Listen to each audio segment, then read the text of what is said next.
ఏపీలో ఎన్నికల హింసపై ప్రత్యేక దర్యాప్తు బృందం రంగంలోకి దిగింది. నేరుగా అల్లర్లు జరిగిన ప్రాంతాలకు వెళ్లి పరిశీలించనుంది. నిన్న సిట్ ఏర్పాటు కాగానే దానికి నేతృత్వం వహిస్తున్న వినీత్ బ్రిజ్లాల్ డీజీపీ హరీష్ కుమార్ గుప్తాను కలిశారు. సిట్ విచారణ జరపనున్న ప్రాంతాలు ఏ అంశాలపై దర్యాప్తు చేయాలన్న అంశాలపై చర్చించారు. స్థానిక ఎస్పీల సహకారంతో దర్యాప్తు చేయనున్నారు. నివేదికకు ఈసీ 2 రోజుల గడువు మాత్రమే ఇవ్వడంతో 2 రోజుల సమయమే ఉండడంతో నేరుగా హింస జరిగిన ప్రాంతాలకు సిట్ బృందం వెళ్లనుంది. పల్నాడులో మాచర్ల, చంద్రగిరి, తాడిపత్రి, నరసరావుపేట వెళ్లి అలర్లకు గల కారణాలపై దర్యాప్తు చేయనున్నారు. ఇదే విషయానికి సంబంధించి మరింత సమాచారం మా ప్రతినిధి శ్రీకాంత్ లైవ్లో అందిస్తారు. శ్రీకాంత్, ఏపీలో పోలింగ్ అనంతరం జరిగిన అల్లర్లకు సంబంధించి పూర్తిస్థాయి విచారణ చేసి నివేదిక ఇవ్వాలని ఈసీ ఇచ్చిన ఆదేశాల నేపథ్యంలో ఏపీ ప్రభుత్వం 13 మంది సభ్యులతో సిట్ని నిన్న రాత్రి ఏర్పాటు చేసిన నేపథ్యంలో ఇవాళ ఉదయం సిట్కు సంబంధించినటువంటి బృందం ఏదైతే ఉందో 13 మంది సభ్యులు, అటు డిఎస్పీలు, ఏఎస్పీలు, అదేవిధంగా సిఐలు, ఇన్స్పెక్టర్లతో కూడిన బృందంతో అయితే ఈ సిట్కి నేతృత్వం వహిస్తున్నటువంటి ఐజీ వినీత్ బ్రిజ్లాల్ అయితే టెలికాన్ఫరెన్స్ నిర్వహించారు. హింస జరిగినటువంటి ప్రాంతాలైనటువంటి చంద్రగిరి, మాచర్ల, అదేవిధంగా నరసరావుపేట, తాడిపత్రి ప్రాంతాల్లో జరిగినటువంటి మొత్తం ఘటనల మీద పూర్తిస్థాయి విచారణ చేయాలి. ఇప్పటి వరకు స్థానికంగా ఉన్నటువంటి పోలీసులు చేసిన విచారణ, వాళ్ళు ఏ అంశాలకు సంబంధించి ఎవరిని బాధ్యులుగా గుర్తించారనే అంశాలన్నింటినీ కూడా తెలుసుకోవడంతో పాటుగా ఇంకా వేర్వేరు పార్టీలు, ఏ పార్టీలకు సంబంధించిన సభ్యులు ఈ దాడుల్లో పాల్గొన్నారనే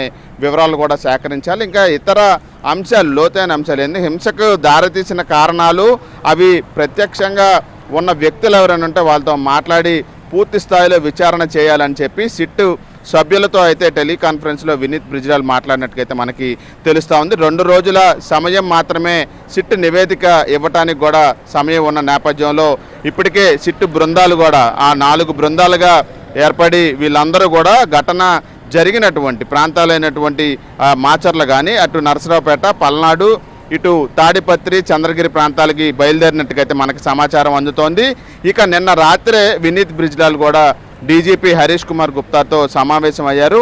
ఏ అంశాల మీద విచారణ చేపట్టబోతున్నారు, ఎక్కడికి ఏ టీములు వెళ్ళబోతున్నాయనే అంశాలకు సంబంధించి ఆయన వివరాలు ఇవ్వడంతో పాటుగా డీజీపీ ఇచ్చినటువంటి సలహాలు, సూచనలు కూడా, ఎందుకంటే 2 రోజుల సమయం మాత్రమే ఉంది. ఆ నివేదిక పూర్తి స్థాయిలో అందజేయాల్సిన సమయం కూడా చాలా తక్కువగా ఉన్న నేపథ్యంలో నేరుగా టీములు ఈ రోజున డీజీపీని కలిసిన తర్వాత ఈ హింస జరిగిన ప్రాంతాలకు వెళ్తారని తొలుత భావించినప్పటికీ కూడా సమయం చాలా తక్కువగా ఉన్న నేపథ్యంలో దీనికి సంబంధించిన బ్రీఫింగ్ అంతా నిన్నే డీజీపీకి ఇచ్చిన నేపథ్యంలో ఈరోజు ఉదయం టెలికాన్ఫరెన్స్లో కూడా మొత్తం ఏ అంశాల మీద విచారణ చేపట్టాలో క్లుప్తంగా కూడా వాళ్ళకి చెప్పిన నేపథ్యంలో సిట్ బృందం కూడా ఇప్పటికే 4 బృందాలుగా 13 మంది సభ్యులు కూడా విడిపోయి ఆ హింస జరిగిన ప్రాంతాలకైతే బయలుదేరినట్టుకైతే మనకి తెలుస్తూ ఉంది. ఇవాళ రేపు కూడా ఆయా ప్రాంతాల్లో ఉండి స్థానికంగా ఉన్నటువంటి ఎస్పీల సహకారంతో స్థానిక పోలీసులు ఇప్పటివరకు చేసిన విచారణ అంశాలు కూడా క్రోడీకరించుకొని పూర్తి స్థాయిలో నివేదికనైతే సిట్ అయితే సిద్ధం చేయబోతుంది అనేది అయితే మనకి తెలుస్తుంది. ఇప్పటికే